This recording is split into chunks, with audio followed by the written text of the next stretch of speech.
tell everybody what you're doing. You've business partnered with Jake Plummer, who's a famous quarterback in the NFL. Tell us about your business, how you got into it, where it helps. Man, it's just, I'm all ears. Yeah. So, well, I got into the whole mushrooms and functional mushrooms coming from my career from the UFC. Like my last few fights in the UFC, I just wasn't myself, and I just didn't have that feeling inside anymore. And I was on my way out, and I didn't really know if that's the direction I need to go, but it's something that I felt as if like I needed to do. And so, but during around that time, I had a brain injury that kept me out of New York from getting a license in New York. I was supposed to fight in New York, Tim Kennedy, but I didn't get the license because I had some kind of brain injury that came up on my MRI. So when it came time for me to close that door of my life or transition into the next phase of my career, I was worried about my mental health. I was worried about my brain. I was worried about, what's going to happen because I'm an analyst. And I was like, I want to still be able to talk. I don't want to sound punchy.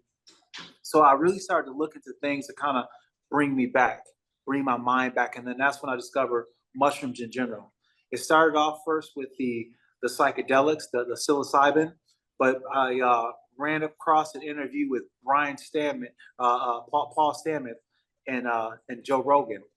And in that interview, Paul Stamets, he talked about this combination that he uses with psilocybin, with lion's mane mushrooms, and niacin. So I started using that stack. And once I started using the stack, I started feeling so much better. Like my mental clarity came back. I felt as if like I started to really turn a corner, mentally speaking. Even with my training, I felt like I can finally get to those openings that I was seeing that I couldn't before when I felt like I was fading out. So once I started to dive into the whole mushroom aspect, I really got into functional mushrooms. Around the same time, I met Jake Plummer. Wait, so functional, hold on a second. Psilocybin's not legal yet. No, right? It's not. No. Okay, no. And functional mushrooms are. Is that correct? Yeah. So the difference with the functional mushrooms and the psilocybin is, like you said, functional psilocybin is the magic mushrooms, but that's the mushrooms that people hear about when you're saying mushrooms, where you go on these psychedelic tricks. And just for transparency with people here, I have done psilocybin mushroom journeys with therapists that have gotten me to unlock things that I have spackled over in childhood, and just things that it has opened me up. So this is not for me to say, hey, you go do mushrooms. That was my choice. And my darkness is so deep and painful for me. I am willing to push the limits and try to do what I can to see some blue. So so this is why I'm kind of fascinated here. It did work for me. Doesn't mean it's gonna work for somebody else, but it did help me. So keep going. Yeah, so it helped me out tremendously. Like it was like one of those things that kind of removed a lot of the fog. But I really started to lean in more of the functional mushroom aspect of it, because the functional mushrooms are legal, but they have such a tremendous effect too. What are some of those called, the functional mushrooms? So you have the turkey tail, which is for like gut health. Okay. And that's really good for people who's like having cancer or anybody who takes antibiotics, because it feeds the natural gut biome. And your gut is your second brain. It's your second brain, right? And it's 85% of your immune system. So having a healthy gut, it helps you stay healthy with 85% with your immunity. So it's good to have a huge, a nice tincture that you can use, turkey tail, for that. Then you have the lion's mane. The lion's mane is for cognitive function, and it's it's really good for kind of clearing out your cognition, but even just kind of focus and concentration too. Really good for that. Then you have the cordyceps, which is good for respiratory health, and then you have the reishi, which is good for like the overall body type health. So Jake and I, we were on the same program because Jake was still coming from his whole football thing, and he was still trying to find something to kind of help him get out of the fog as well too. And we both kind of started taking these functional mushrooms. And once we met, we were kind of on the same journey, and we've done a few journeys together, a few different other journeys together. Right. And we developed a really close friendship. We met through a guy named Dale Jowdy out of Denver, one of our good friends, who kind of showed me the game with the mushroom. And when we talked about what these mushrooms have done for us, we're like, we got to be able to get this back to people. We got to be able to find a way to kind of package this up and give it back to people. We tried other mushrooms on the market, but we felt like there was something missing. So we came with our own brand, which is called Umbo. And, with What's Umbo, that stand for? so the Umbo is the top of the mushroom. So you have the mushroom cap, Okay. that little top, the little bump, that's called an Umbo. So Okay. that's what we named our company. So the mushroom industry is huge. It's where cannabis was years ago, and it's going to go beyond that because of the benefits of these mushrooms. These mushrooms are amazing with kind of healing the neurological body. And when we look at what we call old age, that's typically a lot of neurogenesis, right? It's neuropathy. We get the Alzheimer's, we get the Parkinson's, and we get a bunch of things that kind of ends up to just neuropathy because of the fact that we're ingesting these toxins, we're in a toxic environment, we stress and all these different things, and it takes a toll on our neurological body. So these mushrooms do a great job of just rerouting the neurological body. But not only that, you talk about with the psilocybin has so many benefits when it comes to healing your body from a neurological standpoint, physically speaking, they use it for physical therapy, but even from an emotional standpoint and really getting perspective. And I feel like that's one thing that we all lack in a lot of different ways, because it takes time to get perspective. But in order to go through that, that time, you got to take a lot of bumps on the head until you get that perspective. Well, when you do psilocybin, it's like it takes you out of that enclosed framework, so then you can kind of sit back and then you can see the whole entire picture. And then when you come back, the gains that you learn, it becomes your new true north because it's something that you realize yourself versus going to a therapist and having them speaking to you over and over again about it until you start to believe it yourself. So there's so many benefits with these mushrooms. And, with Umbo, we really focusing on the functional mushrooms because we believe that the functional mushrooms have so much benefit, just like the psilocybin does. And, think about this. There's only 10% really truly known what mushrooms can do. 10%. So this is a whole entire kingdom that we've kind of, omitted out of our diet. But once we start to really put it back into our diet and really start to understand what the impact these mushrooms can do, I think it's going to be astounding. Yeah, I don't think I ever told you this, but I've been on, this is just a number I'm kind of pulling out. I don't know the exact number, but over the years, I've been prescribed like over 30 antidepressants and anti-anxieties, and they haven't worked. I had one that worked in anti-anxiety for about 2 weeks, and then my body just synthesizes things really fast. They process, and then all of a sudden it doesn't work. Hey, you know me, I'm like a rhino. Like, man, it takes 3 times the amount of things to work on me. So, and this is to say, like, man, whenever I have a friend who has an anti-anxiety med or a antidepressant that works for them, I'm like jealous. I'm like, I'm happy for them, but I'm jealous. I'm like, man, I always want them to work. So I always want people to, yes, like if meds work for you, like definitely use meds.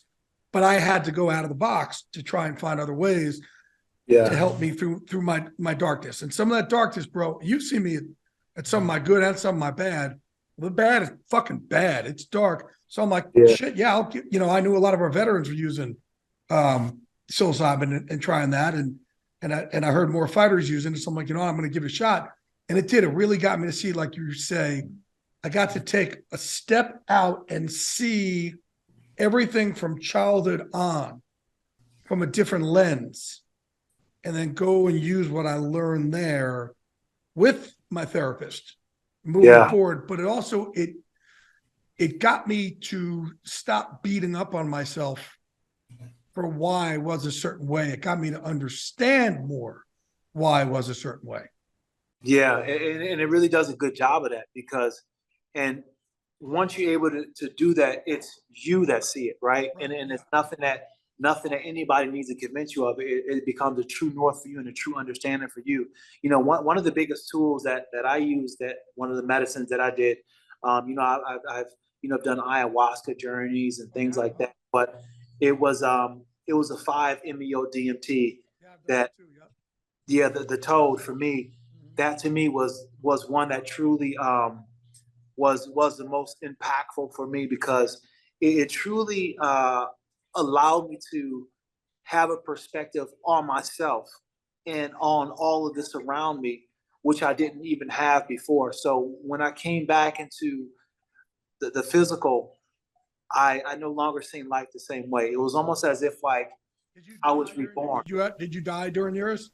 Oh, I died. You Yeah, I died. Yeah, definitely died. yeah. Yeah, Now, you when died. we say die, folks, it's not, you're not literally dying. You think you've died, and I Yeah. didn't die, but I'll tell you my experience. Go ahead. Go ahead. Go ahead. Tell me. No, so no, I want you to finish yours, and I'll tell you my one. Oh yeah, yeah. So when I had my experience, it was just kind of it was right when I was, thinking about whether I should retire or whether I should go on with the rest of my career. So I needed some answers, and when I did this medicine, it really it blew me out of my socks, like to the point where right out the gate I'm just like, oh, I felt like, oh man, I killed myself. But then no sooner than I had that thought, I then had a knowingness kind of tell me that you've done this millions of times, you've done this countless of times, this is what you are.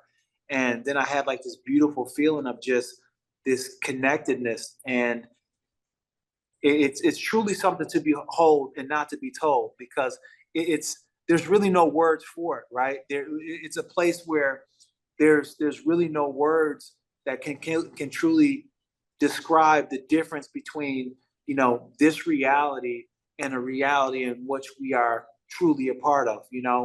That's part of this collective in which connects you and I and every single sentient and every single thing in existence all together. And look, for people there, well, full disclosure, it's not legal in America. You got to go elsewhere. I've gone elsewhere. Yeah. But so my experience with DMT, it's actually where my term the gray came from. And so I did this, and people, it's a 10-minute trip, but right, that's it. It lasts, and some people throw up like ayahuasca, you'll purge. I didn't. I'm afraid to throw up during anything and purge, because when my lungs aspirated a couple of years ago, and I almost died from that. I'm just not willing to have that happen to me again. So, but what happened was I do this trip, and man, I go through this dark maze of this gray maze.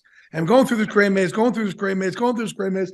And all of a sudden, boom, I come in and I feel like I'm in heaven. And I see like the most beautiful kaleidoscope colors like you could ever see. And I start smiling from ear to ear, like where it hurts to smile that much. And the therapist who's with me, she's giggling because of my goofy ass smile, but how much I'm smiling. And then I started to cry. And she said, well, what are you crying about? I said, well, I finally felt what it was like to be happy. And I said, this was my life. I've been through all this gray. My whole life is that gray. And then I felt like for the first time in my life, I felt that blue, and I saw that blue, and I felt the way I'm supposed to feel. But then I felt bad for that guy who only gets to live in that gray. And that's why I started crying. Yeah, that's deep, man. That's deep. Right. That's so deep, because when I came back too, I was crying as well too. For me, it was like I just couldn't believe that I forgot. I couldn't believe I forgot what I truly am, and just that realization and that understanding of just how hard I've made life, and I didn't really need to make it that hard, and the understanding of just of what I am and what this truly is. It was such a freeing thing for me, that allowed me to put a lot of the fear that I had down, a lot of the baggage that I down, the emotional baggage that I had, allowed me to put it down, and allow me to just live from a different place.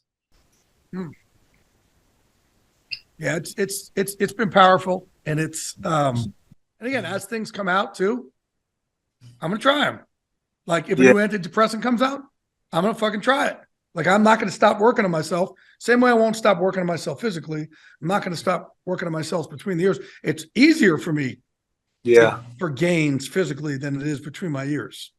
Right, absolutely, and that's the crazy part about it, because you can really quantify the gains physically speaking, but it's really hard to quantify the gains mentally in between the ears.